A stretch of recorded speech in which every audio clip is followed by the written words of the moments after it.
मुफ्ती तारिक मसूद के बयानात के लिए मुफ्ती साहब के ऑफिशियल चैनल मुफ्ती तारिक मसूद स्पीचेस को सब्सक्राइब करें। फिर अल्लाह ने अय्यूब अलैहिस्सलाम का जिक्र किया कि अय्यूब अलैहिस्सलाम कई साल बीमारियों में रहे।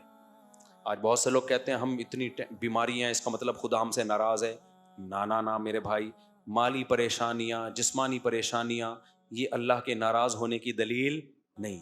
अल्लाह आजमाता है किसी को दे के और किसी से लेके। तो अय्यूब अलैहिस्सलाम की जिंदगी बीमारियों में इतने परेशान हो गए, अल्लाह से दुआ मांगी, अन्नी मस्सनी अद्दुर, ऐ अल्लाह मुझे बहुत परेशानी पहुंची है, व अंत अरहमुर राहिमीन, तू सबसे ज्यादा रहम करने वाला है। इतने परेशान हुए थे ना अय्यूब अलैहिस्सलाम कि इंसान बीमारी में थोड़ा चिड़चिड़ा भी हो जाता है।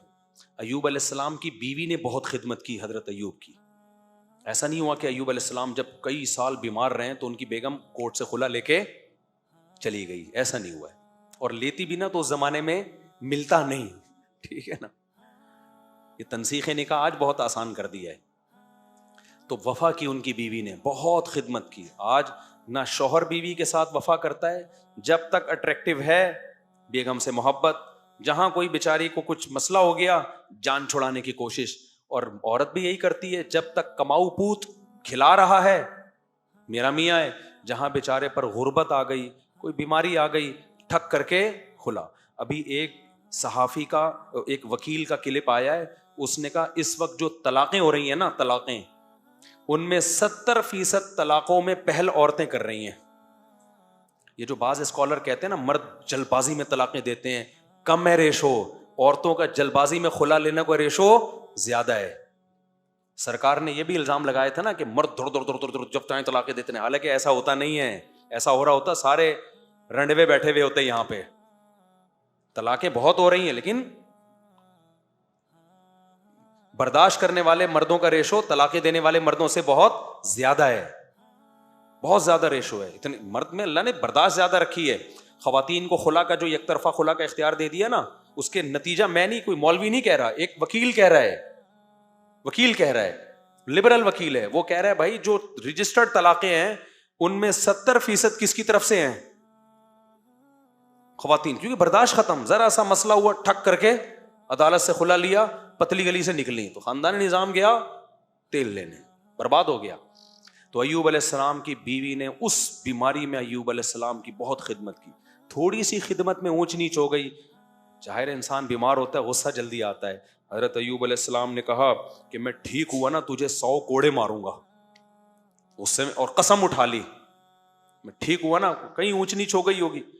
बाद में हजरत अय्यूब को बड़ी निदामत हुई कि ये तो बड़ी वफादार बीवी है, लेकिन कसम भी उठा चुका हूं। अब कसम भी तो अल्लाह के नाम की होती है ना, तो अब कसम भी उठा ली है, कसम तोड़ना भी बहुत बड़ा जुर्म है, और बीवी को कोड़े मारना भी अच्छा बीवी, इतनी अच्छी बीवी है भाई। तो अल्लाह ने हजरत अय्यूब अलैहिस्सलाम को हीला बताया, खुद बियदिका ज़िग़सन। देखो अल्लाह की नज़र में उनकी बीवी का कितना बड़ा मकाम था। ये तो एक जुज़वी वाक़या है, अल्लाह हजरत अय्यूब को बता देता, उनका पर्सनल मामला है। क्या हीला बताया कि एक झाड़ू लो जिसमें 100 तिनके हों, एक ही दफा में लगा दो, बस कसम क्या हो जाएगी। और बीवी को बता देंगे भाई बेगम मैं मारना नहीं चाहता, लेकिन एक कसम है उसके कफारे से बचने के लिए। तो जब पहले से बता के ये सब कुछ किया जाए तो बेगम को इंसल्ट महसूस नहीं होती।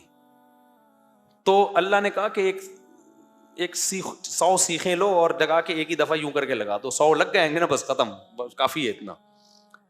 तो ये तो पर्सनल मामला था ना हजरत अय्यूब का, अल्लाह ने इसको कुरान का हिस्सा बना दिया। इससे पता चलता है कि अल्लाह को वफादार बीवी इतनी पसंद है कि अल्लाह अपने पैगंबर को हीला भी बता रहे हैं और उसको कुरान का हिस्सा भी बना रहे हैं, ये बताने के लिए कि ये प्रोटोकॉल अय्यूब अलैहिस्सलाम की बीवी को मैंने दिया है। और ये तरीका भी, बाज़ दफा मुफ्ती हीले बता रहे होते हैं ना, मुफ्ती जो गलत मुफ्ती भी हीले बता रहे होते हैं बाज़ दफा, अबे तू ऐसा कर, हलालों के हीले जैसे बता रहे होते हैं। और बाज़ दफा हीले ऐसे बता रहे होते हैं कि ज़कात के हीले, गरीब को दे 1 करोड़ रुपए, उसने लिया, मालिक बन गया, उसके हदिया ले ले, जलेबियां खाप बैठ गए, भाई हो गया ना, भाई आपने उसको मालिक बनाया, ज़कात अदा हो गई, अब उसकी मर्जी, जिसको चाहे दे, वो अपनी खुशी से अगर आपको दे दे तो हो गया ना। کل ایک بندہ آیا کہہ رہے ہمارے مدرسے کے طلبہ ہیں, زکوٰۃ لیتے ہیں ہم لوگ, طلبہ کو مالک بنا کے پھر ہم مدرسے کی تعمیر میں لگا سکتے ہیں؟ میں نے کہا نہیں لگا سکتے. کہہ رہے نہیں, جب طلبہ کو مالک بنا دیا زکوٰۃ تو ادا ہو گئی. میں نے کہا تجھے کوئی اتنی بڑی رقم دے اور مالک بنا کے اور پھر واپس لے تو دے کے دکھا واپس. بولے جب میں ہوں تو میں کیوں دوں؟ وہ بچہ کو پتا ہے میں ایویں ڈرامے بازی ہو رہی ہے میرے ساتھ, اس کو ہیلا کہتے ہیں نا, یہ ناجائز ہیلا ہے. بچے کو پتا ہے, ورنہ 1 لاکھ روپے کسی بچے کو دو, وہ کہے گا میں پاگل ہوں, میں مدرسے کی دیوار میں لگاؤں, میرے PCO مثلا میرا ابا غریب میری اماں غریب, تو یہ ناجائز ہیلا ہے. تو جیسے بعض 2 نمبر قسم کے مفتی غلط ہیلے بتا رہے ہوتے ہیں, لیکن یہاں ہیلا کون بتا رہا ہے؟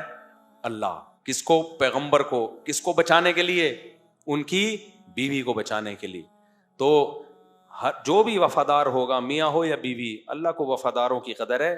مشکلات میں مارکیٹ سے شارٹ ہونے والوں کی اللہ کو قدر نہیں ہے.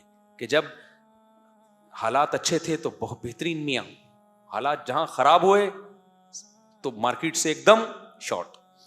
جج بیٹھا ہوا ہے ٹھپے لگانے کے لیے. جج جیسی کسی کی بیوی جائے نا, جج کی بیوی کو بھی کوئی اور جج طلاق دے رہا ہے آج کل, پورا سیٹ اپ ہی بڑھ گیا. ہاں بجلی میں بتاتا ہوں, وہ مسئلے بھی ابھی صبر کریں. اچھا میرے بھائی جلدی سے, میں یہ بہت مزے کی آیتیں ہیں یار, یہ مجھے تو بڑا مزہ آتا ہے. آگے اللہ کہتے ہیں دیکھو ہم نے اس مصیبت سے ایوب کو نکالا اس دعا کی برکت سے. تو اس سے پتہ چلتا ہے اللہ دعائیں قبول کرتا ہے. پھر آگے اللہ فرماتے ہیں کہ وَظَنُّونِ إِذْ ذَهَبَ مُغَاضِبًا, اس میں تو بڑا ہی مزہ آتا ہے پڑھنے میں. اللہ کہتے ہیں مچھلی والے کو بھی یاد کرو. مچھلی, اللہ نے یونس علیہ السلام کا نام کیا رکھ دیا؟ مچھلی والا. یہ بھی محبت ہے اللہ کی اپنے پیغمبروں سے. حالانکہ یونس علیہ السلام تو فرار ہو کے گئے تھے اللہ سے پوچھے بغیر, اور مچھلی نے کھا لیا. یہ سب تو بطور سزا کے ہوا ہے, لیکن پتہ چلتا ہے یہ دیکھنے میں سزا تھی, حقیقت میں سزا نہیں تھی. ہمارے حضرت اس کو اپنے الفاظ میں بتاتے تھے, یہ محبت کی چٹکی ہے. چٹکی کی 2 قسمیں ہوتی ہیں, ایک کسی کو تکلیف دینے کے لیے چٹکی لی جاتی ہے, ایک محبت میں چٹکی لی جاتی ہے. چیخیں دونوں میں سیم نکلتی ہیں, کیا خیال ہے؟ چیخیں دونوں میں کیا ہوتی ہیں؟ سیم, لیکن جذبات دونوں میں بالکل ڈفرینٹ ہوتے ہیں. تو اللہ بعض دفعہ پیغمبروں کو سزا بھی دیتے ہیں, تو وہ دیکھنے میں سزا ہوتی ہے, حقیقت میں وہ سزا نہیں ہوتی. اب دیکھو یونس علیہ السلام کے ساتھ یہ والا معاملہ نہ ہوتا تو یونس علیہ السلام کا شاید قرآن میں تذکرہ ہی نہ ہوتا, اور آپ کا نام اللہ مچھلی والا رکھتے ہی نہیں, مچھلی والا ہی نام نہ رکھتے. یہ ایسے ہے جیسے حضرت علی رضی اللہ تعالیٰ عنہ ایک دفعہ لیٹے ہوئے تھے نا مٹی میں, حضرت فاطمہ سے کچھ ناراضی ہوئی تو آپ چلے گئے, تو کچھ جیسے میاں بیوی میں ہوتی ہے بعض دفعہ, تو کہیں لیٹ گئے جا کے, تو نبی جب گئے نا تو پورے مٹی پہ لیٹے ہوئے تھے نا, مٹی لگی ہوئی تھی, تو حضرت علی کو نبی نے فرمایا ابو تراب, مٹی والا. اب یہ لفظ بظاہر توہین ہے, لیکن حضرت علی کو اندازہ ہو گیا, یقین تھا کہ یہ توہین کی نیت سے نہیں ہے, یہ کیا ہے؟ محبت کی. تو حضرت علی نے اپنی کنیت ہی ابو تراب بنا لی, مٹی والا. تو بعض لفظ بذات خود تعظیم کے نہیں ہوتے, لیکن جب کسی بڑے کی زبان سے نکلتے ہیں تو وہ کیا بن جاتے ہیں؟ وہ تعظیم والے لفظ بن جاتے ہیں. اچھا وقت ہمارا بہت ہو گیا ہے, تو یہ حضرت یونس علیہ السلام کا جو ہے نا ہم انشاءاللہ کل پڑھیں گے. یونس علیہ السلام کا, آگے اللہ نے زکریا علیہ السلام کا, ان سب کا حاصل یہی ہے کہ سب مشکلات میں تھے, اور کس کو پکارا انہوں نے؟ اللہ. ان میں کوئی کسی عامل کے پاس نہیں گیا, پھونکوں والی سرکار کے پاس نہیں گیا, کوئی کسی مزار پہ بولو نہیں گیا, کسی نے یہ نہیں کہا کہ اتنے سال ہو گئے مانگتے ہوئے. نوح علیہ السلام نے نہیں کہا 950 سال سے مانگ رہا ہوں, دعا تو قبول ہوتی نہیں. اب چھوڑو یہ ایسے ہی باتیں. تو یہ سب کا یہی مشترک پیغام تھا. سمجھتے ہو کہ نہیں سمجھتے؟ باقی کل چلیں گے. 2 مسئلے میں نے کہا تھا میں بیان کروں گا, اب بہت ٹائم زیادہ ہو گیا, کل بتائیں گے وہ.